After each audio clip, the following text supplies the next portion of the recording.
سڵاوتان لەبێت بەڕێزان بە ژمارە لەگەڵتانین بۆ شیکردنەوەی ڕێژەی بەشداری کورد لە کابینەکانی حکوومەتی عێراق لە دوای 2023ەوە کە نۆ کابینە پێکاتوە و کورد بەشداری تێدا کردووە. کابینەی یەکەمەوە دەست پێ بکەین کە کابینەی ئەنجومەنی حکومە لە عێراق دیارە ئەنجومەنی حکم لە 2023 تاوەکو 2004 پێکاتووە. ئەنجومەنی حکم خۆی لە 25 کەس پێکات بوو کە پێنجیان کورد بوون لەو ڕێژەیە لە 105 کووردە. ئەنجومەنی حکم بە بڕیاری پۆڵ بریمەر حاکمی بەدەنی ئەمریکا لە عێراق پێکات بوو و کابینەیەکیشی پێکێنا بڵین ئەنجومەنی حکم کە کابینەکە بەم شێوەیە بوو لە 2023 بۆ 2004 بوو کابینەی ئەنجومەنی حکم کە یەکەمین کابینێ لە دوای ڕوخانی بەعس پێکات لە 25 وەزارەت پێکات بوو کە لە سەدا 25 ڕێژەی بەشداری کورد بوو لە کابینەی یەکەمی ئەنجومەنی حکم.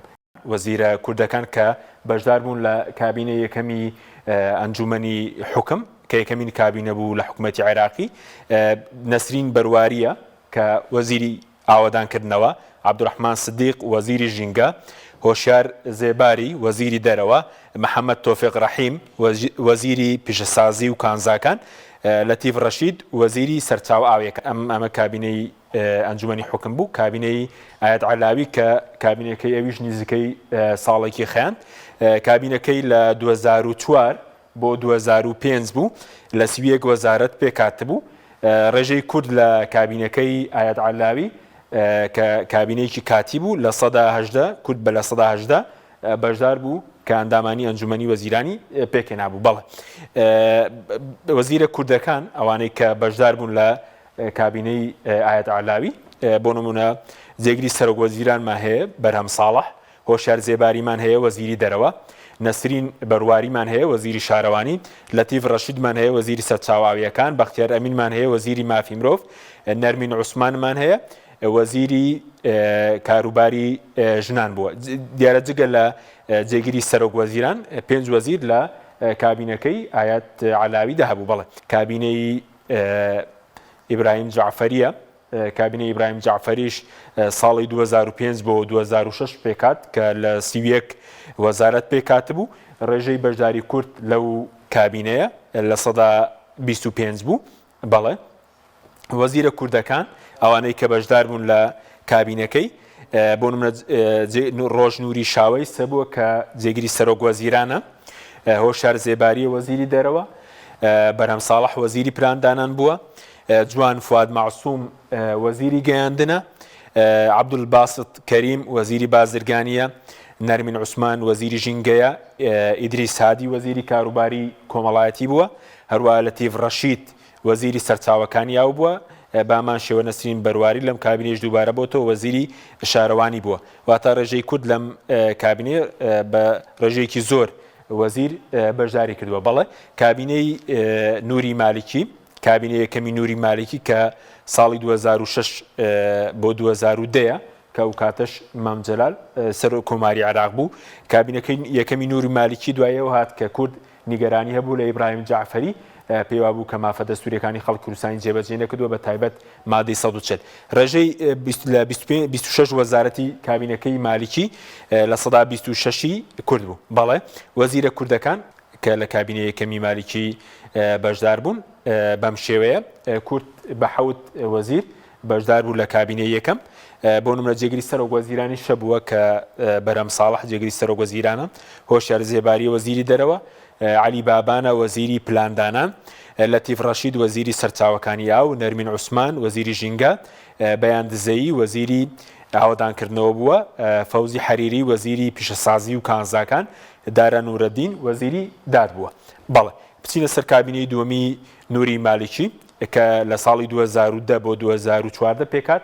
ئەم کابینێ دیارە لە هەولێر پێکات، ئەو کاتەش کورد 90 خاڵی هەبوو بۆ بەشداریکردن لە کابینەکە، بەڵام دوای 2 ساڵ پەیوەندەکانی هەرێم و بەغداد بە تایبەتی مەسعود بارزانی و نووری مالیکی تێکچوو. کابینەکەی لە 2010 خولی دووەمی مالیکی لە 28 وەزارەت پێکات بوو. ڕێژەی بەشداری کورد لە کابینەکەی دووەمی نووری مالیکی لە 13 بوو. بەڵێ وەزیرە کوردەکان ئەوانەی کە بەشدار بوون لە کابینەی دووەمی نووری مالیکیە 5 وەزیری کورد بەشداریان کردبوو لەو کابینەیە. بۆ نمونە ڕۆژ نووری شاوەیسمان هەیە کە جێگیری سەرۆک وەزیرانە، هۆشار زێباریمان هەیە وەزیری دەرەوەیە، دیندار نەجمان دۆسکیمان هەیە وەزیری کۆچ و کۆچبەرانە، مەجید حەمە ئەمینمان هەیە وەزیری تەندروستیە، خەیرۆڵڵا حەسەنمان هەیە وەزیری بازرگانیە، یاسین حەسەنمان هەیە وەزیری دەوڵەتە. دیارە دوای یەک ساڵ لە کابینەکەی نووری مالیکی بەشێک لە وەزیرەکان بەتابەتەوەی کە وەزیری دەوڵەت و ژمارێکی زۆر لە وەزیری دەوڵەتە بوون لابران دوای ساڵێک لە کابینەکە بڵێن ئیزندران بە پاساوی بچووکردنەوەی کابینەکەی. کابینەی دواتر کە کابینەی حەیدەر عەبادیە لە ساڵی 2014 پێکات بۆ 2018 لە 28 وەزارەت پێکات بوو. ڕێژەی بەشداری کورد لەم کابینێش لە سەدا 17 بوو. لەم کابینێش بە 4 وەزیر بەشدار بوو لە کابینەی عەبادی. جگە لە وەزیرەکان جێگیری سەرۆک وەزیرانمان هەیە، ڕۆژ نووری شاوەیست، هۆشار زێباریمان هەیە وەزیری داراییە کە هەر لەم کابینێش لە 2016 بە تۆمەتی گەندەڵی لە پەرلەمانی عێراق متمانەی لێوەرگیرایەوە. فریاد ڕواندزیمان هەیە وەزیری ڕۆشنبیری، دەرباز محەممەدمان هەیە وەزیری کۆچ کۆچبەران، بەیان نووریمان هەیە وەزیری کاروباری ژنان، سامان عەبدوڵڵامان هەیە وەزیری دەوڵەت. دیارە دوای ساڵێکیش لەم کابینەیە بچوو کرایەوە وەزیری کاروباری ژنان و کۆمەڵێک وەزیرتر کە وەزیری کاروباری دەوڵەت بوون ئەوانیش لابران. بەڵێ کابینەی دواتر کابینەی عادل عەبدولمەهدیە لە ساڵی 2018 بۆ 2020 پێکات. دیارە تەمەنی کابینەکە 2 ساڵ بوو. کابینی عادل عەبدولمەهدی لە 22 وەزارەت پێکاتە بوو. ڕێژەی بەشداری کورد لە کابینەکەی عادل عەبدولمەهدیە لە سەدا 13 بوو. بەڵێ کورد بە 3 وەزیر بەشداری کرد بوو لە کابینەکەی عادل عەبدولمەهدی. فواد حسێن وەزیری دارایی بوو لە پشکی پارتیە، بە هەمان شێوە بەنگی ڕێکانی هەر وەزیری ئاوادانکردنەوە لە پشکی پارتی بوو لە کابینەکەی عادل عەبدولمەهدی. فاروق ئەمین وەزیری داد بوو لە کابینەکە. دیار دوای خۆپیشاندانەکانی 2019 عادل عەبدولمەهدی دەستی لە کار کێشایەوە. بەڵێ بچینە سەر کابینەکەی مستەفا کاظمی. کابینەکەی مستەفا کاظمی ساڵی 2020 بۆ 2022 2 ساڵ و 5 مانگ بوو. کابینەکەی مستەفا کاظمی کە لە 22 وەزارەت پێکات بوو. بە هەمان شێوەی کابینەکەی عادل عەبدولمەهدی ڕێژەی کورد لە سەدا 13 بوو. وەزیرە کوردەکان دووبارە 3 وەزیر بوو لە کابینەکەی مستەفا کاظمیە کە فواد حسێن بوو بە وەزیری دەرەوە لە پشکی پارتیە، نازەنین محەممەد وەزیری ئاوادانکردنەوە بوو، سالار عەبدوستار وەزیری داد بوو. لەم کابینەیە 2 وەزیر بۆ پارتی بوو، وەزیرێک بۆ یەکێتی بوو. دوا کابینەکەی محەممەد شیع سوودانیە کە لە 27 2022 لە پەرلەمانی عێراق متمانەی پێدرا. کابینەکەی لە 23 وەزارەت پێکاتووە و کە ڕێژەی بەشداری کورد لە کابینەکەیدا لە سەدا 17.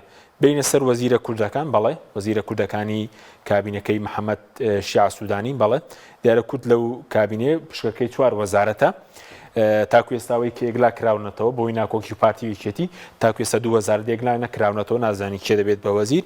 ئەوەی کە متمانی پێدراوە تا ئێستا فواد حسێن وەزیری دەرەوەیە، خالید چوانی وەزیری دادە، فواد حسێن لە پارتی، خالید چوان لە یەکێتی. ئاوادانکردنەوە یەکلا نەبەوەتەوە، بەس باز لەوە دەکرێت کە پشکی پارتی ژینگەش یەکلا نەکراوەتەوە، باز لە ئەوە دەکرێت کە پشکی یەکێتی نیشتیمانی کوردستان بێت. بینە سەر سەرۆک وەزیرەکان. ئەمە سەرۆک وەزیرەکانن تاکو ئێستا کە لە دوای 2023 بوون بە سەرۆک وەزیران. ئایەت عەلاوی هەیە 2004 بۆ 2005، ئیبراهیم جعفەری هەیە 2005 بۆ 2006، نووری مالیکیە کە زۆرترین ماوەی حکومڕانی هەیە بۆ 2006 بۆ 2014، عەبادی 2014 بۆ 2018، عادل عەبدولمەهدی 2018 بۆ 2019، مستەفا کاظمی 2020 بۆ 2022، محەممەد شیع سوودانیش 2022. بڕۆین بۆ سەرۆک کۆمارەکان. بەڵێ سەرۆک کۆمارەکان. دیارە یەکەم سەرۆک کۆمار غازی عاجل ریاوەر بوو کە لە پشکی سوننە بوو بۆ ماوەی 1 ساڵ دەستەدەمی کابینەی ئایەت عەلاوی سەرۆک کۆماری عێراق بوو 2004 بۆ 2005. دواتر جەلال تاڵەبانی 2005 بۆ 2014 سەرۆک کۆماری عێراق بووە. دواتر فواد معسووم 2014-2018 بووە. بەرهەم ساڵح 2018-2022 بووە. ئێستاش لەتیف ڕەشید 22 بووە. ئەمە ڕێژەی بەشداری کوردە کە لە زۆربەی کابینەکان بە ڕێژەیەکی زۆر بڵین بەشداری کردووە، بەڵام نەتوانراوە مافە دەستوریەکانی خەڵکی کوردستان لە مەسلەی مادەی 140 مەسلەی پێشمەرگە پشکی هەرێم جێبەجێ بکرێەوە مافە دەستوریانە وەرز بهێنرێت لە عێراق. بەڵێ تا پێتان دەگەینەوە بەخواتە نەسپێری.